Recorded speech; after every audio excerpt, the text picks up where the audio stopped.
You are listening to the Football Diehards podcast with your hosts, Justin Lonero and Bob Harris, sponsored by DraftKings. Sign up now using promo code DIEHARDS, DIEHARDS. Make a first-time $5 deposit, and you'll receive a free $3 ticket. Hello and welcome to the Football Diehards podcast. I'm your host, Justin Lonero, on Twitter at Justin Lonero, along with my co-host, Bob Harris, on Twitter at Football Diehard, and our executive producer is on the line this evening, Mr. Kyle Dvorchak, on Twitter at FF Kyle the Kid. Gentlemen, it's week 13.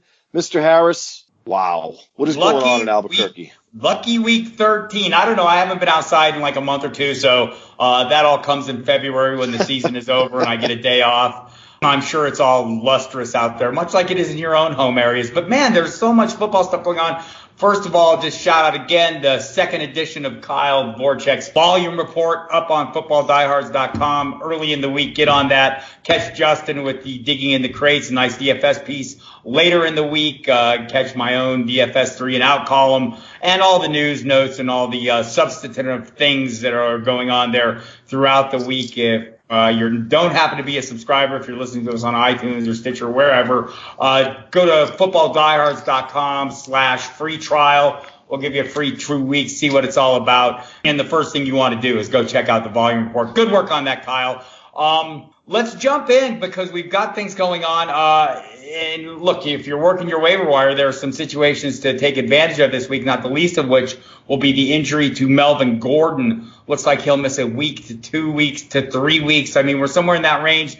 The Chargers are playing good football. They're in a good position right now. I'm guessing they won't rush him back. Austin Eckler is a guy. Talked to Austin about an hour ago, and he's very eager to get a shot at the featured role. Thinks he's in a good position to do the job. The last time we saw him in London, it wasn't great on the ground, but he's always solid as a receiver. Justin Jackson also in the mix. You guys, we'll start with you, Justin. How eager are you to get an Austin Eckler into your lineup the way the Chargers are playing right now? Well, Austin Eckler is the modern day Danny Woodhead, as far as I'm concerned. In fact, he's based his game around him. I don't know that he can withstand the volume that Melvin Gordon can. Not many players can.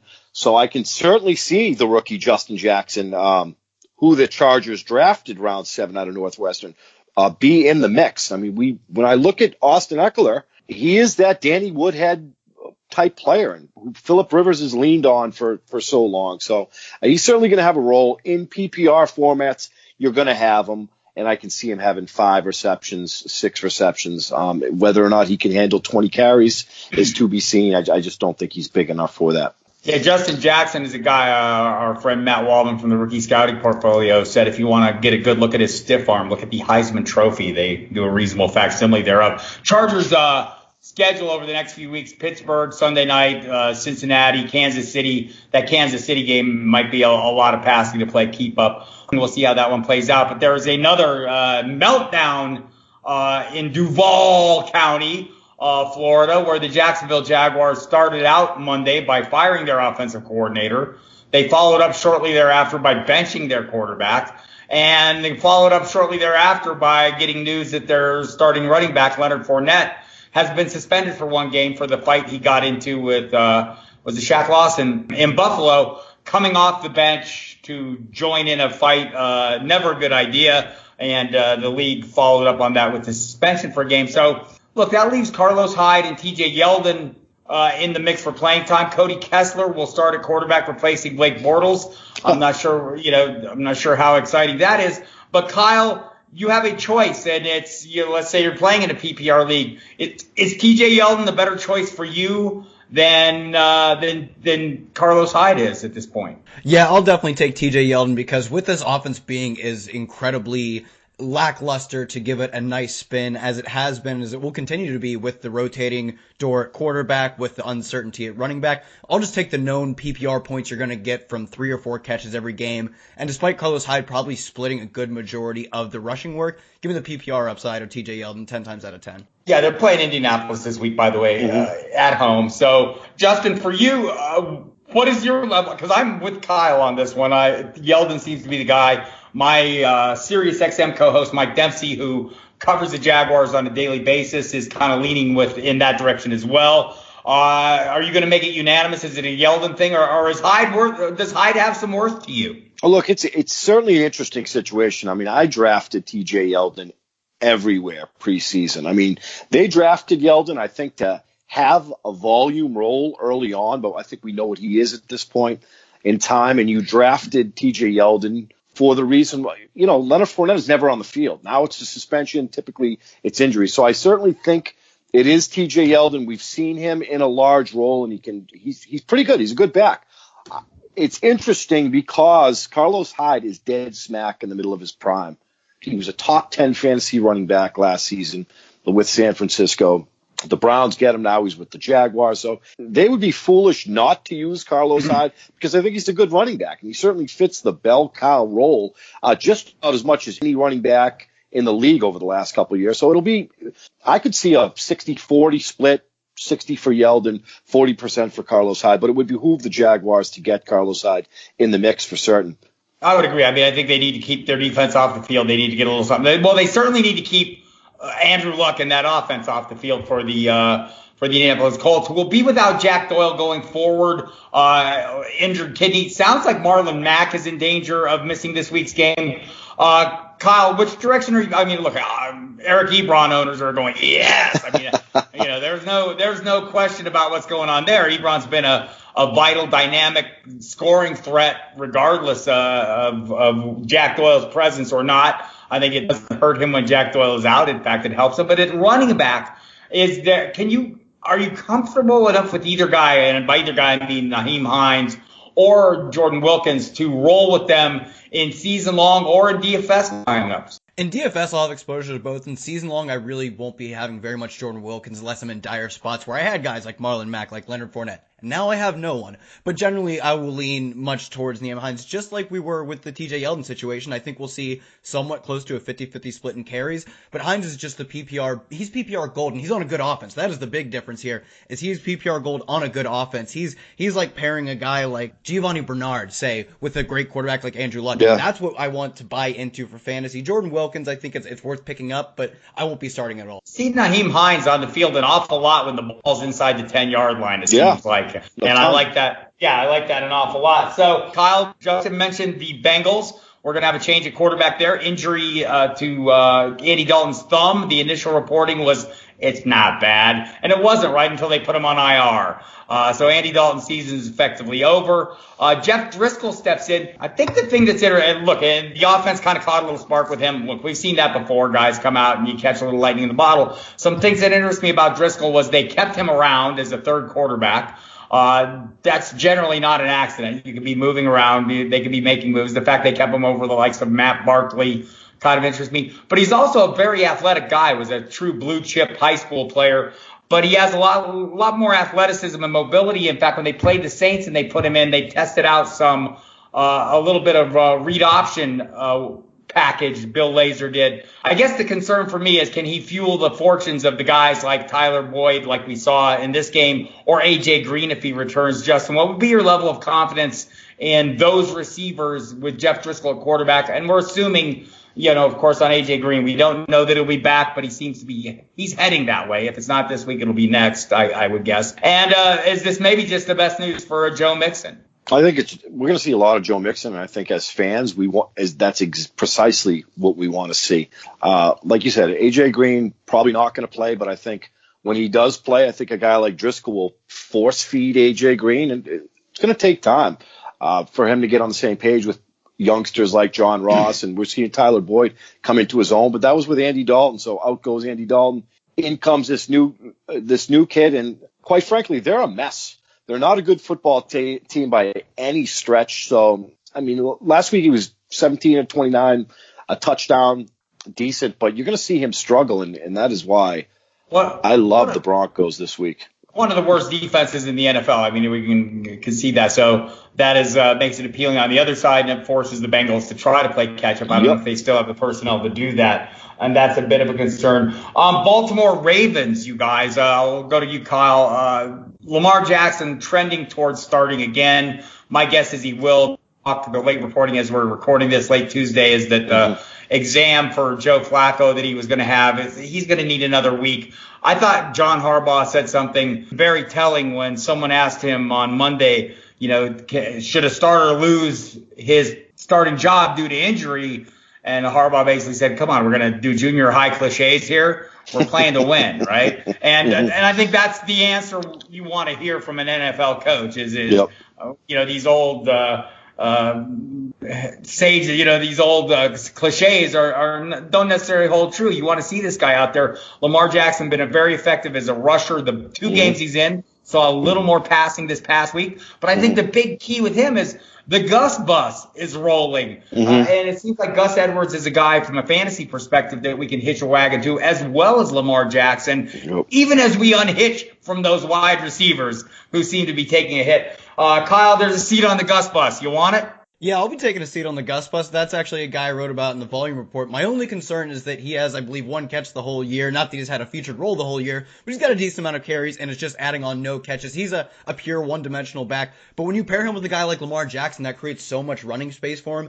And we've seen running quarterbacks not typically targeting their backs. So his skill set aligns particularly well with Lamar Jackson. As long as Lamar Jackson's in the lineup, I'll be starting Gus Edwards unless I think they're really going to get pummeled and be a negative. I suspected, I think Jameson Hensley from ESPN put this out there last week, and it seems to be true. For starters, we know that Gus Edwards is about 30 pounds heavier than Alex Collins. That's one thing. But with Lamar Jackson, and they like the way he runs the repass options, gives them a different kind of dynamic there to go with Lamar Jackson. So I'm guessing he'll be there. On the wide receivers, Justin, are they all unplayable at this moment? Yeah, I mean, Michael Crabtree got in last week. It served the revenge narrative. Willie Snead has been consistent from a target share standpoint all year. He had Diddley. And then we know John Brown is. Smokey's that home run hitter. And without Joe Flacco, I mean, he's nothing more than a tournament play at this point. If anybody thought that John Brown was all of a sudden going to be this 90 reception wide receiver, they were mistaken. But I am with you, gentlemen. As far as the ground game and Lamar Jackson, I mean, we're watching the league evolve before our eyes. You have to draw comparisons to Michael Vick, and you have to draw comparisons to Deshaun Watson. They're going to make mistakes, but then they compensate in other facets of the game. It's a beautiful thing to watch. I think this is a perfect time for Jackson to take the role. You throw him right into the flames, let him experience the highs and lows as this happens with young quarterbacks. And I think he's going to be just fine. And I feel like we've talked about him all off season, and the moment is now for Lamar Jackson, and it's happening before our eyes. But if we're chasing volume or hoped for volume, anticipated volume, talked about volume, there's not a lot of guys not named Gus Edwards more talked about than Josh Adams, the Philadelphia Eagles running back right now. Justin, how eager are you to get him into lineups? And what do you think? Are you buying into this whole notion that he is going to be the guy? Is he going to be heading for 30 carries? At 22 this past week. Yeah, I mean, if there's a back on that team that's going to be, again, we thought it was going to be Jay Ajayi. He gets hurt. It hasn't worked out with Wendell Smallwood. Darren Sproles is your age. We love him. It's time for Adams. Doug Peterson likes him. That's important. So if they're going to have any semblance of balance, it's going to happen with Adams. And if they're going to be a successful football team, it's going to have to come from the backfield. And I think at this point in time, we've seen it hasn't worked out so far on a consistent basis, but it's going to be Adams. And you got to love to see any back that gets over 20 carries at this point in time. I think that's something. Kyle, are we burying the lead here? Justin just said that Darren Sproles is 1,000 years old. Maybe somewhere in that range.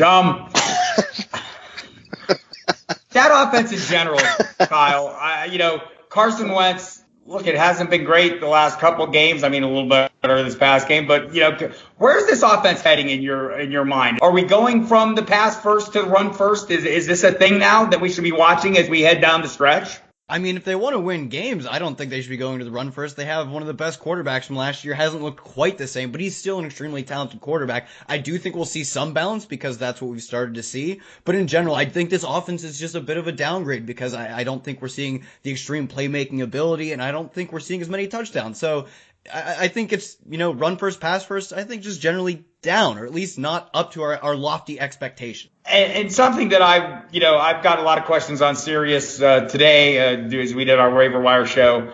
the question between Edwards and Adams. And for me, I think I look at the schedule and I see for the Ravens, the Atlanta Falcons coming up this week. Mm-hmm. Okay, Edwards against Washington for the Eagles. Then I look at the week after and I see, Kansas City for the Ravens. Maybe they won't be able to run as much, but if they do, they should find some easy sledding, whereas the Eagles go against Dallas in Dallas.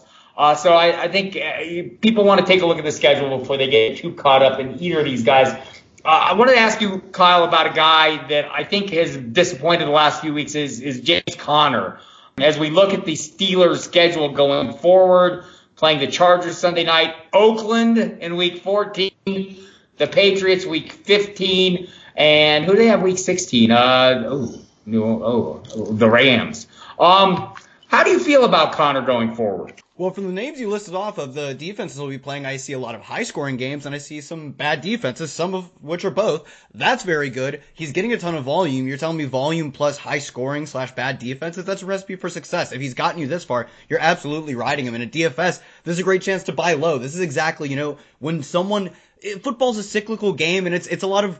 Bob, you've said it before. It's a weird-shaped ball. They put laces on it. We're not sure why, and it's got pointed ends. It bounces weird. This is where you buy low, especially in DFS when you really have the option to do so, as opposed to season-long leagues. He's going to make some people a lot of money in the upcoming weeks. I don't know if it'll be next week. I don't know if it's the week after, but there will be at least a few games in the upcoming weeks where he's low-owned and he crushes a milli maker. He crushes a high-stakes tournament. Right. Now, last game I misspoke. It's at New Orleans, so tough defensive show down in Week 16. But anyhow, leading up to that is pretty good. So that brings me to, we saw the Denver Broncos, Justin. Philip Lindsay, he's the real deal, it would appear. All my days of conducting the Freeman train, I think we were shutting that line down. And we're all jumping on board the Philip Lindsay. What is going on with this offense that's making him so effective? Well, he's quiet. I mean, he's a national name that still a lot of people don't know about. But my God, and he's in a phenomenal spot at Cincinnati this week. Look, 135 carries, 780 yards, and 7 touchdowns. I mean, these are stories. And you mentioned Adams. You mentioned Gus Edwards. These are stories. I mean, Lindsey's been solid all year long. But these are players that they pop up out of left field every single year. And Lindsey's one of them. And when it's said and done, he's going to be an RB1 potentially, top 12 tonight as we speak in PPR formats. Fantastic. And he's still priced reasonable on DraftKings, 5,400 this week. I love it. And I think he's a part of their offense at this point in time, especially with DT in Houston. They're going to lean on Philip Lindsay. Yeah, a delightful segue. You mentioned the DFS, the DraftKings. I want to play some DFS this week, Justin. Tell me what I should do. Should I go to maybe DraftKings? Yeah, you should go to DraftKings. We're at this point in time where if your season-long leagues are tanking, it's the perfect time to sign up for DraftKings using promo code DIEHARDS, DIEHARDS. The wonderful Sigmund Bloom says that in our intro. So you want to go to DraftKings. They do it all over there. You sign up, make your first-time deposit. DraftKings will hook you up with a $3 ticket, a free $3 ticket. All you got to do is deposit $5 using promo code DIEHARDS, DIEHARDS. So you're giving me $3 right now. $3 cash. You are all right. Yep. So we've given you the money. Let's give you some picks. I'm going to start with you, Kyle. We'll start with the quarterbacks. Talk about who you like, cash and GPP. GPP, I'm looking at a guy like Andrew Luck. He hasn't actually popped in the past few weeks. It's been consistently between like 20 and 25 points. I will read you off his touchdowns in this past, what is this? Looks like maybe 7 or 8 games. 3, 4. I think I have all those right. There are so many numbers on my screen, and they're all high. In tournaments, he's a guy I'm going to look at. I'm going to look to stack, especially I'm going to look to arbitrage guys like Eric Ebron and maybe go for a guy like T.Y. Hilton or even some more lesser-owned guys like Nyheim Hines. We'll get to those guys later. And cash Lamar Jackson, 5,900. His rushing floor is just comical. It's truly hilarious, the amount of points he can guarantee you every week by rushing. Those are my two guys. Well, I'm a little leery about Luck on the road at Jacksonville. If this game was at home, I would be on it, but it's tough to deny what Andrew Luck is doing. I'm going to go with the Atlanta Falcons at home and Matt Ryan. His ceiling has been as high as anybody. I know it's against Baltimore. It is at home. He's got the weaponry around him. Historically, we've gravitated towards Matt Ryan's weaponry. He's got a backfield there. I absolutely love it. Now, you could pay up and you know what Patrick Mahomes is at this point in time. Gentlemen, I giggle because, I was cynical about him, but he is probably the best quarterback in the NFL as we speak. A name I will give you, two more names I will give you. I like Deshaun Watson at home against Cleveland. I think he's a fantastic tournament player. I think he can get 30 points pretty easily against a not so great, not excellent Cleveland Browns secondary. And I don't think his ownership will be high at all. And one more player I'll drop on you is Marcus Mariota at home against the New York Jets. 5,200, gentlemen. This is the quarterback that the Tennessee Titans drafted out of Oregon. This is the player, and we knew it was going to take time. And a lot of cynics about Marcus Mariota, but the differentiator is he can kill you with his legs. We're not seeing a ton of it the last month or so, but he's doing it with his arm, and he's doing it with Jonnu Smith, and he's doing it with Corey Davis, who I believe in the upcoming years is going to be a top 10 wide receiver in this league. Yeah, well, a lot of us thought it was going to happen this year. And on Marcus Mariota, something that I think is notable, and I think we've talked about this before, but Bruce Arians talking about how it takes a quarterback 8 weeks to get up to speed, 8 games to get up to speed in a new offense, and that's about when we saw Marcus Mariota start to come to life. And part of the problem, he got took the injury. It wasn't having a great game against Indianapolis, let's face it. But that aside, 3 out of 4 games since week 11, he's been pretty phenomenal. So maybe this is all heading in the right direction. Kyle Dvorchak, tell me your top cash running back this week. Top cash running back is Saquon Barkley. It's easy. He's got 100 yards from scrimmage in every single game but one. And I just think the way he's being used, both as a receiver and as a rusher, there's no game script that can scare you off him. There's no defense that can scare you off him. He's a locked-in starter every week, even in the highest of ownership plays when you're looking at cash specific. All right, what are we looking at lower value players? A guy I'm actually going to be on is TJ Yeldon, 4,400. I think the PPR floor actually, talk about PPR floor with Barkley, a much lower PPR floor because he's not as good as Saquon Barkley. But 4,400, they just didn't have the chance to price him up because we saw his price climbing up in that mid 5,500 range, and now it's back down because he wasn't starting and they didn't get the chance to put him back up, and that's the value we're looking for in cash specifically. And any low price guys, low end, bottom bargain basement guys I need to have on my radar? I actually think as we talk about this backfield, if you really absolutely have to, I think Carlos Hyde's probably going to hit double-digit carries, and he's like 3,300. I think I'm not going to be super on him, but if I want to get a super high stack of like Kareem Hunt and Saquon Barkley, and I'm like, well, where am I going to save? I think Hyde is just as valuable as TJ Yeldon because he's priced as a third-string back. So 3,300, if you need to fit those high-end guys in, that's a way to do it. Give me some tournament running backs, Justin. You look at the position this week, and it is deep, which we love because we can differentiate ourselves for sure. There's not a bigger fan of Saquon Barkley than myself. The Bears defense does scare me. I'm going to ride with Kareem Hunt in cash games. I think he's going to run wild against the Oakland Raiders. It's going to be Phillip Lindsay against the Cincinnati Bengals. 5,400 is bananas. He's just about a lock for damn near 20 touches, 15 to 20 touches. I think he gets in the end zone, and he'll pay off his salary quite easily. And give me some Gus Edwards at Atlanta. It's terrible. 4,800 to be able to spend elsewhere, it's going to happen. So give me Gus Edwards. We're paying for volume there. And one more player I'll throw at you. Now, it is Tuesday. So we haven't set our lineups for certain. Obviously, it's a deep position, as we know, but I also think that you got to like Lamar Miller.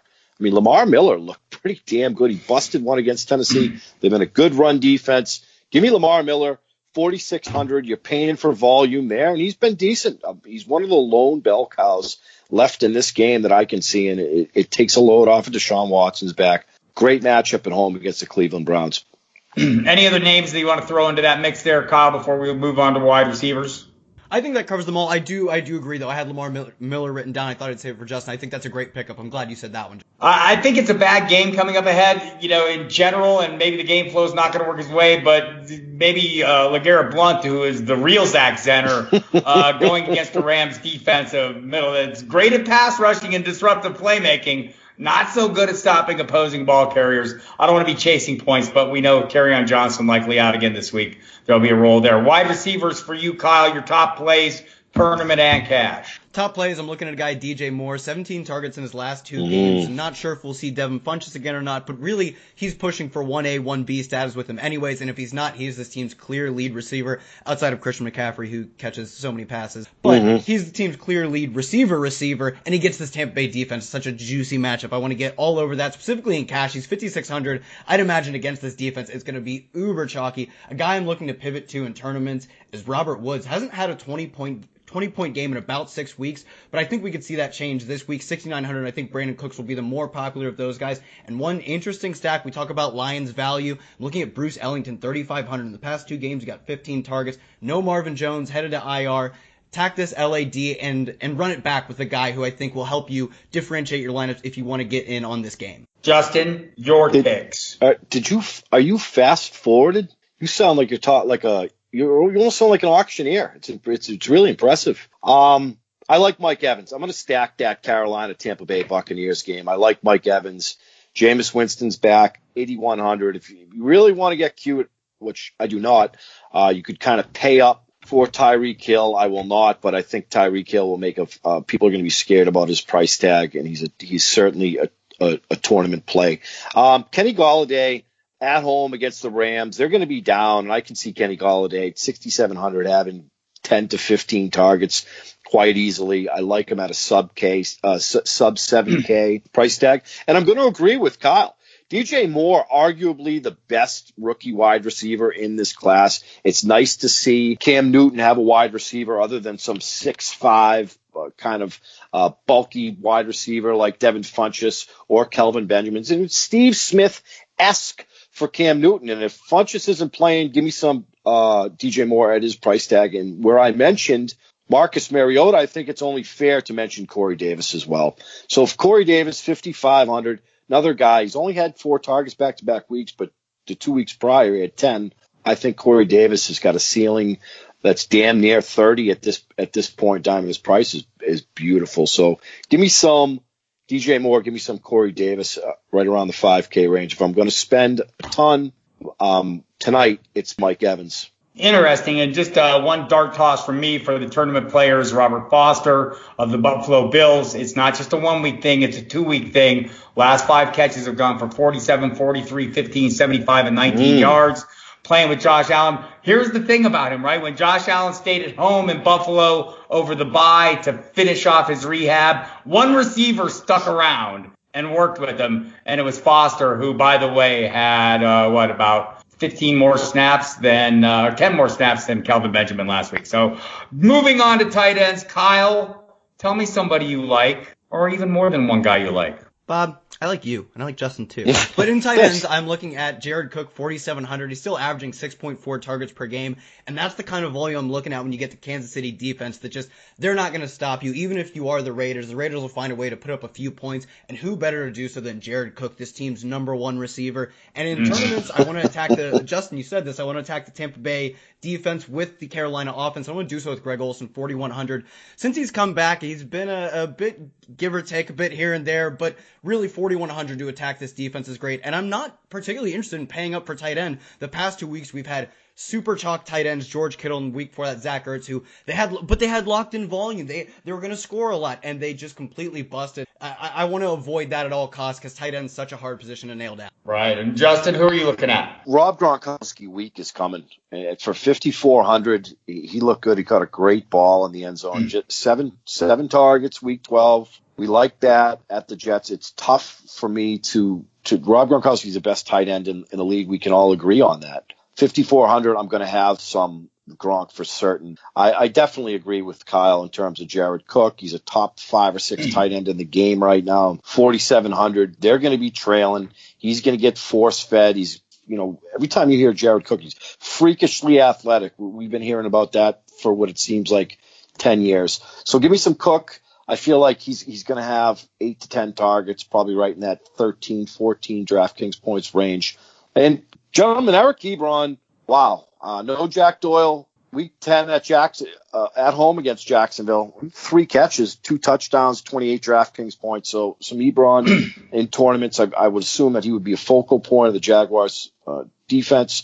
So give me some Eric Ebron, 4,200. But it is the sea of mediocrity. So if I'm going to stack the Carolina Panthers and the Tampa Bay Bucks game, we know the rapport Jameis Winston has with Cameron Brate, somewhat or a lot touchdown dependent. Price hasn't moved up. He was 3,600 last week. He's going to be 3,700 this week. Give me some Cameron Brate where there's no O.J. Howard in the mix. Wow, no love for Matt Lacrosse going up against the Bengals with Jeff Hireman out for the season. I'm shocked. Well, maybe not.